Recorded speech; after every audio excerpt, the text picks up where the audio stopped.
민수기에서 남은 부분 이야기하고 싶은 것이 불평입니다.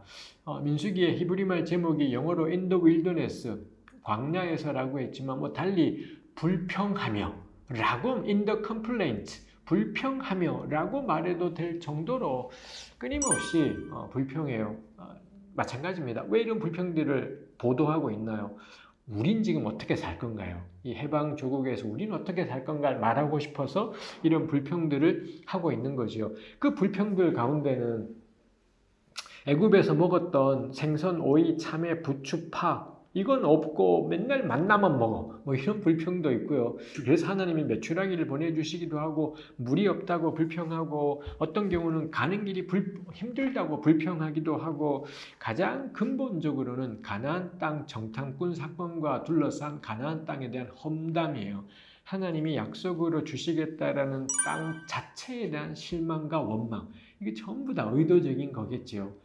이 해방되어서 돌아온 조국이 쉽지 않았기 때문에 그리고 우리 에스라, 느헤미야, 말라기에서 보는 것처럼 공동체 내부에 갈등들이 있었던 거죠. 그러니 이 사람들에게 광야 방랑 시절의 이 정탐꾼 이야기가 가지는 중요성들이 있겠다 싶은 것입니다. 그런 불평들이 나와 있기도 한 것을 볼 수가 있지요. 다 공동체를 향해 말하고 싶은 바가 있는 것이겠습니다. 그 다음에 또 하나가 이 모세와 아론의 리더십에 대한 불평들이 있기도 하지요. 이 아론과 미리암이 모세가 구스 여자를 취한 것 때문에 비판했고 이것 때문에 어떤 문제들이 생기기도 하고 그리고 고라의 당이라고 하는 고라, 다단, 아비람 이런 집단들이 모세와 아론의 지도력에 대해서 근본적인 또 문제 제기를 해서 일어나기도 하고 이런 사건도 역시 민수기 안에 담겨 있습니다. 이게 전부 다 생생한 사례들이죠. 이 해방 공동체를 향한 사례들이었다라고 할 수 있겠습니다.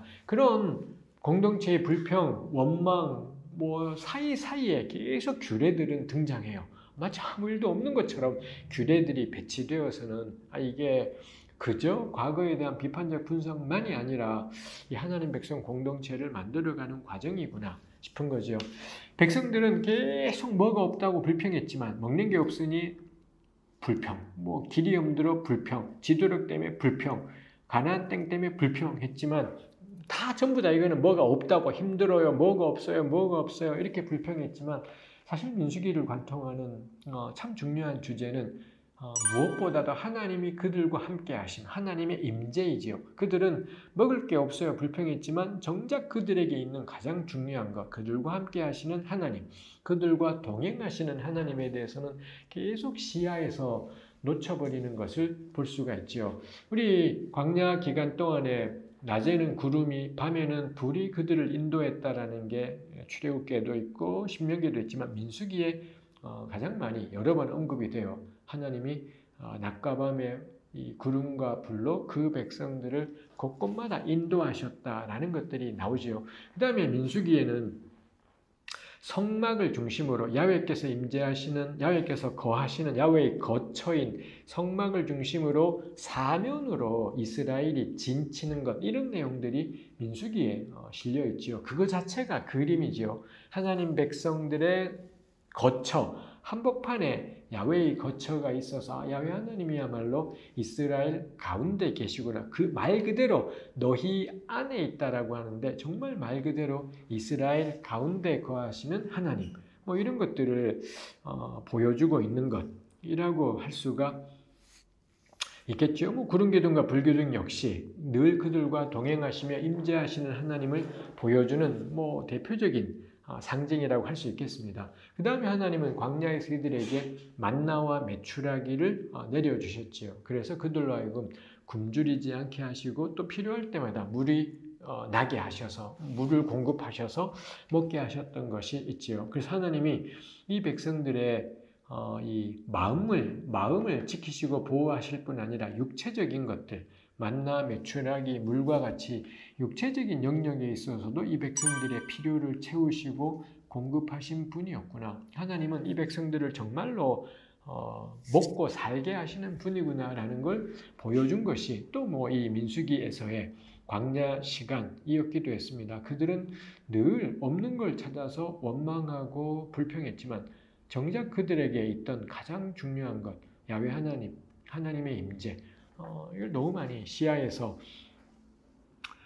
놓쳐버린 것이 있죠. 하나님께서 그들과 함께 하심을 보여주는 또 하나가 민수기 22장부터 24장에 있는 발람 이야기입니다. 발람 이야기는 참 어려운 이야기이죠. 이스라엘이 모압 평지에 다가가고 있을 때 그때 모압 땅을 지배하던 발락이라는 임금이 이스라엘의 진격을 보고 쫄았고, 그럼 어떻게 하지? 당대의 유명한 발람이라는 예언자를 데리고 와서 이스라엘을 저주하게 해야 되겠다. 그래서는 사실 이런 이야기들이 특이하죠. 하여튼 그래서는 발람을 모셔오는 과정 속에서 발람이 안 간다 하고 뭐 돈 잔뜩 줄게, 하나님이 하라는 것만 할 거야, 뭐 이런 것들이 있지 않습니까? 이 본문 진짜 어려운 본문입니다. 본문 자체가 어렵다라기보단 22에서 24장에 나타난 발람은 괜찮은 사람이에요. 다들 성경 읽어보시면 발람 괜찮은 사람이고 하나님이 가라 하면 가고 하라 하면 하고 이렇게 하는 사람이구나 라고, 하나님의 예언자구나가 되는데 22에서 23장 빼고 나면 나머지 모든 민수기 본문, 민수기 25장에도 그렇고 30 몇 장인가 거기에도 그렇고, 거기에는 발람 나쁜 놈으로 나와. 이스라엘을 범죄하게 한 천하의 나쁜 놈. 신명기에도 발람은 나쁜 놈으로 나오고요. 나머지 구약에서, 그리고 심지어 신약 성경에 곳곳에서 발람을 까요. 즉 민수기 22에서 24장을 제외한 나머지 모든 신구약 성경 부문은 일관되게 발람을 나쁜 놈이다라고, 이 죄악의 대명사인 것처럼 언급을 해요.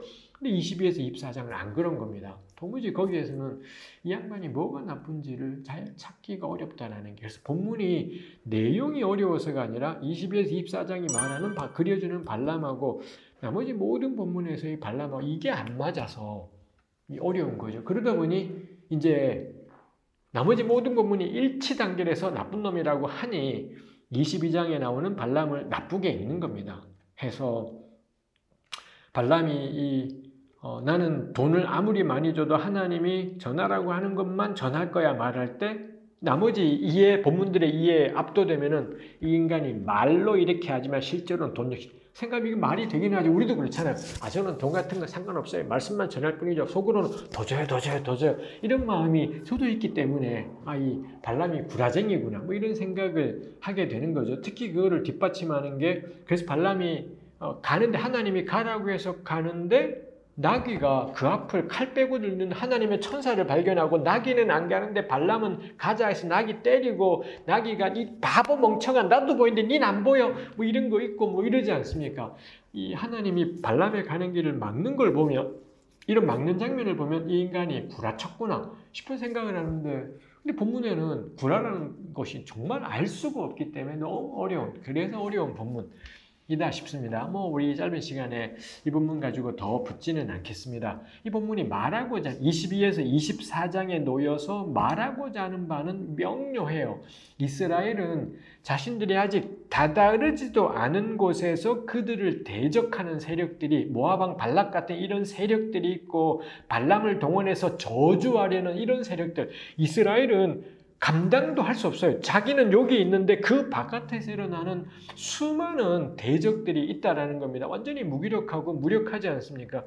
근데 야훼께서는 이스라엘보다 먼저 가셔서 발람에게 요청되던 그 모든 저주를 복으로 바꿔버리신 겁니다. 오히려 발람으로 하여금 이스라엘을 풍성하게 축복하게 하시는 거죠. 우리 흔히 고백하는데도 나보다 앞서 가시는 주님, 나보다 앞서 가셔서 내가 알지 못하는 곳에서 나를 위해 행하시는 주님, 이게 발람 스토리가 말하고 싶은 가장 근본적인 메시지라는 것입니다. 우리 왜 다 그렇지 않습니까? 인간관계를 중요시 여기고 겁나 열심히 하지만 우리한테 보이는 건 빙산의 일각이고요. 지금도 어딘가에서, 전 정말 실감해요. 지금도 어딘가에서 절 씹는 분이 있더라니까요. 나는 모르는데 날 씹고 욕하는 분들이 있고, 그걸 우리가 막을 길이 없습니다. 그리고 어딘가에서는 누군가가 저를 축복하고 저에 대해서 좋은 말을 하시는 분들도 있더라라는 겁니다. 그거 우리가 어떻게 다 이 단돌이는 적절치 않은 표현 같아요. 다 어떻게 우리가 챙기고 바로잡고 그런 걸 어떻게 하겠습니까? 다만 우리는 우리 눈앞에서 하나님과 더불어 살아가는 것뿐인 거죠. 그래서 저에게나 우리 모든 분들에게나 전하고 싶어요. 너무 치밀하게 인간 관리, 사람 관계하고 그러지 말라고. 눈앞에 것 우리 할 수 있는 것 하면서 하는 거지. 정말 이 발 넓게 막 이런다고 될 일은 아니겠다 싶은 것이 있습니다. 다만 우리 할 수 있는 일을 하는 거구나 싶고 이스라엘 역시 하나님께서 이미 미리 가셔서 그렇게 행하시는 것이 있죠. 결국 발람 이야기도 민수기 전체 안에서는 하나님의 임재의 한 사건이에요. 만나처럼 메추라기처럼 그 다음에 불기둥, 구름기둥처럼 성막 사변으로 둘러친 진처럼 이 발람 사건 역시 야훼께서 그들을 지키시고 그들을 인도하시는구나. 이걸 역력하게 보여주는 사건이 발람 사건이라고 할 수 있겠습니다.